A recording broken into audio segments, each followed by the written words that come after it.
परंपरात्पर अखिलेश्वर कारण कौण भक्तवांछा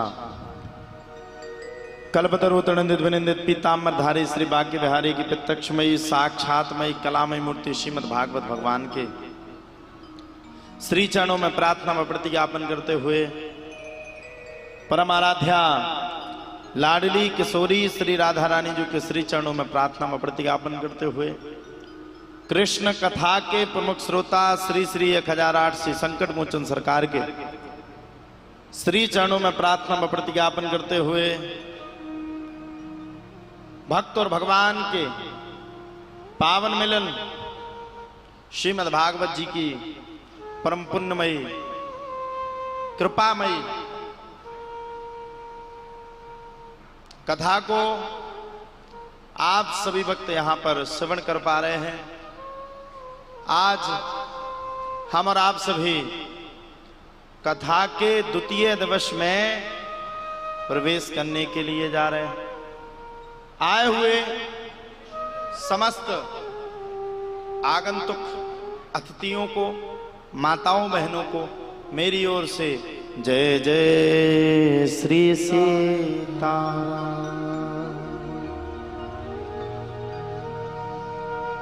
यह कथा दिल्ली के जापानी पार्क रोहिणी नई दिल्ली में की जा रही है। इस कथा के मुख्य यजमान श्री प्रवीण अग्रवाल जी हैं। साथ ही साथ में उनकी समस्त टीम, हमारे प्रदीप खटकर साहब, आप भी इस कथा के मुख्य संयोजक सह व्यवस्था संभाल रहे हैं। कथा का द्वितीय दिवस है। आप सभी को मैंने कल बड़ी ही विचित्र सुंदर अद्वितीय अद्भुत कथा का श्रवण पान करवाया। भगवान का भक्त बनने के लिए संसार में हमें बड़ा त्याग करना पड़ेगा, तब जाकर के भगवान के भक्त बन पाएंगे।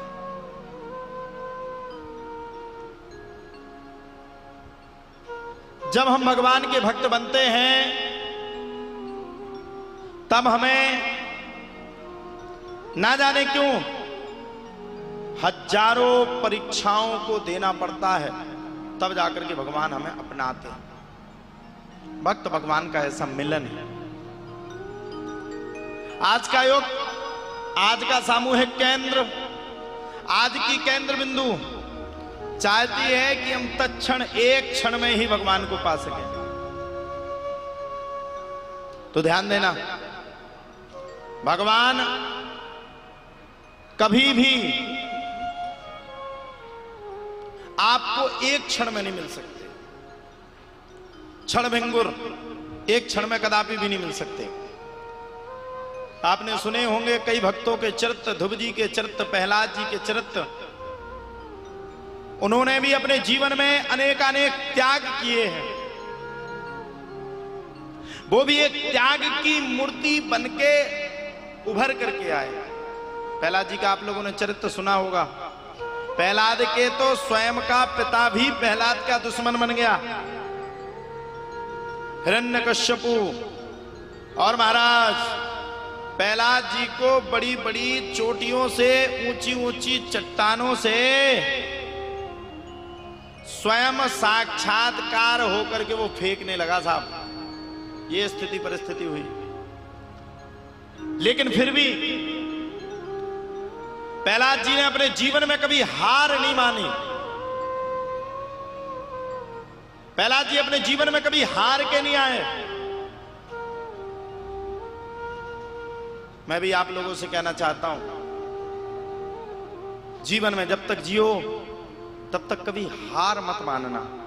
और एक और बात मानना, आज की कथा का सूत्र है, भगवान के अलावा कभी किसी पर भरोसा मत करना। कौन आपका अपना बनकर के कब, किस टाइम, किस समय आपके साथ दुश्मनी निकाल दे, कोई पता नहीं। कौन आपको कितना वादा कर दे, कौन आपको कितनी बातें दे दे, कौन आपको कितना समझा दे, कौन आपको कितने वादे दे करके सपनों की लंका लगा दे और कौन आपके साथ कब दगा कर करके आपको बर्बाद करने की पूरी कोशिश कर ले, कोई पता नहीं। साक्षात भाव कथा कह रही है, साक्षात स्वरूप कथा कह रही है। कथा कह रही है कि जीवन में जब तक जियो तब तक भगवान को अपना मानो, उसके अलावा कोई तुम्हारा नहीं, रोम भी तुम्हारा नहीं, ये शरीर भी तुम्हारा नहीं। मरने के बाद एक ना एक दिन इस शरीर को छोड़ करके तदंगत्वेन आपको एक ना एक दिन जाना ही पड़ेगा इस शरीर को छोड़ के। इसलिए कल मैंने आप सभी को धुंधकारी का चरित्र सुनाया था। अहम भ्राता तुदीयोष्मि धुंधकारीत नामतः सुखिये नेव दोषेण ब्रह्मत्वं नासितम मया। धुंधकारी ने जीवन में सबको आजमाया, यहां तक कि धुंधकारी ने अपने जीवन के आतिथ्य काल में वैश्याओं का गमन किया, माता पिता को त्यागा, जुआ खेला, शराब पिया, सब कुछ किया धुंधकारी ने, सब कुछ, सब कुछ। सब कुछ मतलब कुछ से भी ज्यादा कुछ, उसको कहते सब कुछ। जीवन में धुंधकारी ने सब कुछ किया, लेकिन अपने उस जीवन काल में धुंधकारी को उन्हीं वैश्याओं ने, जिनके लिए धुंधकारी ने कमाना शुरू किया, जिनके लिए धुंधकारी ने रखा, जिनके लिए धुंधकारी ने दिनों रात प्रयास किया, जिन वैश्याओं के पीछे धुंधकारी ने अपने माता पिता तक से लड़ाई ले ली, उन्हीं वैश्याओं ने अंतिम समय में धुंधकारी को पतली रस्सी लगा करके, तान करके पतली रस्सी के साथ गला घोंट करके धुंधकारी को मार दिया। अंत में धुंधकारी का कोई नहीं रहा। तब जाकर के भाई गोकर्ण जी महाराज ने बड़े प्रेम के साथ धुंधकारी को संपूर्ण कथा को सुनाया, सुनवाया, और पूर्ण कथा को सुनकर के धुंधकारी ने आनंद पूर्वकम जब 7 दिन की कथा को सुना, तब जाकर के धुंधकारी को 7वें दिन ही भगवान आकर के प्रकट हो गए, धुंधकारी का कल्याण हो गया। यही संसार है। इस संसार में आपका साथ देने वाला प्यारे कोई नहीं है, सब बस बातें देने वाले तो बहुत है आपके पास। ना चादर बड़ी कीजिए, ना ख्वाहिशें दफन कीजिए। 4 दिन की जिंदगी है, बस चैन से बसर कीजिए। ना परेशान किसी को कीजिए, ना हैरान किसी को कीजिए। कोई लाख गलत भी बोले, बस मुस्कुराकर छोड़ दीजिए। ना रूठा किसी से कीजिए, ना झूठा वादा किसी से कीजिए। कुछ फुर्सत के पल निकालिए, कभी खुद से भी मिला कीजिए। समय निकल जाने के बाद तो साहब आपके अपने भी आपको पूछने के लिए तैयार नहीं होते।